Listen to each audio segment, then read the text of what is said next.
Okay, I'm going to start a series on here where I'm going to go ahead and read the first 3 episodes / chapters of my books that are available on Kindle Vella. And the reason I can do this is because those first 3 episodes are free. So if you are interested in any of my works, you can find all 6 available on Kindle Vella. I'm actually going to read today from my first book that I have in print, Daughter's Fortune, and not a pirate book. And I am specifically reading this for my friend John, who cannot get started on the book because he's driving all day and needs it on Audible, and I don't have it on Audible yet. So I thought I'd make this available to him and to y'all as well. And if you enjoy this and you want to continue reading and getting it, you can find it available wide, and that includes Barnes & Noble, Amazon, independent bookstores, which makes me really excited. And you can get an ebook, print, and we will have the hardback out available on November 5th. So let's go ahead and get started. And this is chapter 1. It's a man's world for Daughter's Fortune, not a pirate book. Jeannot politely pushed her way through the standing crowd as best she could in skirts and wedge shoes. She blew the curls around her face out of her eyes and grunted once or twice before reaching her destination. She looked over the wooden banister beyond the crowded seats below, and then even further to the square where the officials sat. "Couldn't we get a seat?" she sighed to her companion. "You are not permitted," he replied. "Well, that is just ridiculous," she harumphed. "Every day I find a new place I can't go." Jean-Pierre smirked. "Wait till they call your name." This was not a statement. This was a moment of anticipated mirth at the look on their faces when they realized who she was. She smirked back. "That is always an enjoyable moment." The gentleman to her left looked at her with an odd curiosity, and she flashed him a brilliant smile that distracted him completely. He began to introduce himself when a great rapping sound silenced the hall. Far below in the square, a man read silently from a list of charges before clearing his throat and saying, "This session is for charges of smuggling, piracy, and illegal transportation of unauthorized goods." Jeannot leaned towards Jean-Pierre. "Are those not all the same thing?" "They're British," he replied. "Their laws are redundant." She snorted. "Quite." The voice below continued, "including any contestation of fines, levies, and confiscation." The man tipped back his wig to itch his sweating head. "Will Jean... He paused, reading the name more closely, and conferred with a colleague. "What is this name?" he quietly asked. His colleague reviewed the name and said, "I think that is French, but is that Dutch? Either way, I really don't care for either. Just call it out and get on with it." The bailiff nodded and continued. "Jean Ulrichsen." Jeannot rolled her eyes, but then raised her voice to ring clearly over the crowd.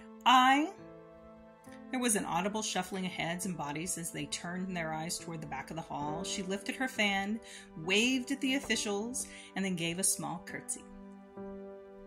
The bailiff looked confused and repeated the name, Captain John Ulrichsen. She lifted her chin, allowing the light to shine on her elegant neck. "It is Captain Jeannot Ulrichsen, and I am she." She allowed the usual murmur of astonishment to flow through the crowd, but kept a serene smile on her face and looked directly at the presiding judge. The judge examined her. She was French in features from her high cheekbones and sharp nose, but held the height of Netterman. He waved a hand and then declared, "Please escort the captain to the main floor so I do not have to bellow."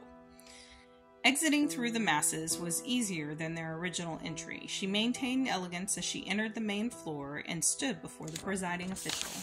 He examined her manner of dress and deduced a woman of fine breeding, but certainly of the gentry class. Her skin was pale as fresh cream, and her hair the color and thickness of a lion's mane, with rich, ruddy tones blended with deep golden strands. Nothing about her appearance would suggest she was a sailor, let alone the captain of a ship. He glanced at the man standing next to her, who was long, lanky, had piercing blue eyes, and was most definitely French. He banged a large rock several times to quiet the hall, then spoke. You are the captain of the Daughter's Fortune? I am, she replied. Are you aware of the charges? I am, but they are false. You wish to contest the charges? No, they are false. Blinking hard and at her bold yet dulcet tone, he cleared his throat, then requested, Bailiff, please list the charges. The bailiff cleared his own throat, then said, The Daughter's Fortune was found in possession of several commodities that were found necessary to His Majesty's navy, and are to be procured. Any refusal is finable by law. But neither I nor my ship are under British rule. The bailiff glared at the interruption, but replied, Firstly, once you set port in British territory, you are subject to her laws. Which reminds me, who is your sovereign? The sea, she said, and flashed a smile that got a chuckle from the audience. Captain Ulrichsen. Only pirates make such claims. Her smile dropped and her demeanor hardened. I solemnly swear I am no pirate, but I was born at the sea, and I will likely die at sea. He rubbed his brow. Are you Dutch or French? My father is Dutch. My mother, she stopped speaking when Jean-Pierre squeezed her hand. He silently reminded her that the Brits were almost always at odds with France, and currently in alliance with the Dutch. To mention her French mother, or that she was technically Catholic, would not be the wisest action. The king may be Catholic, but the government was still Protestant. Are you Dutch? Yes, I'm sure my height gave it away. Or was it my hair? A mixture of laughter and chuckling rippled through the audience. The officer glowered at her unamused. Well then, under current treaties, the Dutch are our allies, and therefore Dutch goods are subject to use by the British for military purposes, if necessary. And I assume the British Navy is already in need of commandeering these commodities? In this case, yes. She worked hard not to let a frown sit on her face. I still wish to do business with the British, but these commodities are spoken for.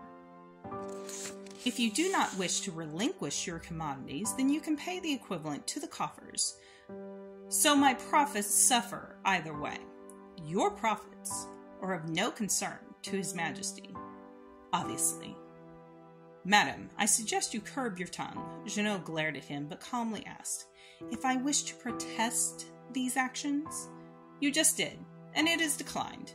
Relinquish the goods or pay the fine. Your ship will remain in port until you do so, and will continue to pay the port fee until this issue is resolved. He then motioned to the bailiff to proceed to the next case. The bailiff picked up the next docket, giving her no further acknowledgement. Jeannot took in a deep breath, then with both force and grace exited the chamber. She waited a good distance from the building before she started to fume and produce profanities that Jean-Pierre was accustomed to, but not to those she walked past. Perhaps curse in French? He suggested and bowed to a passerby who caught snippets of what she said. They were halfway back to the ship before she had recollected herself and started to make intelligible sense. Unbelievable, she said, as she stopped at a cart and purchased a meat pie. Not really, Jean-Pierre replied. I know, she sighed. The pie was noticeably hot. As Jeannot tried to cool the bite in her mouth, she finished it and blew the rest of the pie. But it is still despicable. Agreed. She took another bite. A young street urchin rushed up to her, completely out of breath, and said, Pardon, miss. Mouth full, she looked down at him quizzically. I have a message for you, ma'am. He brandished an envelope. She took the letter and opened it. A look of shock crossed her face. It is a writ. Our fees have been paid for. Jean-Pierre stuttered. By who? It doesn't say. How odd, and so quickly. Well, I will not scoff at fate. If Olaf is back with the new hires, we will sail at tide.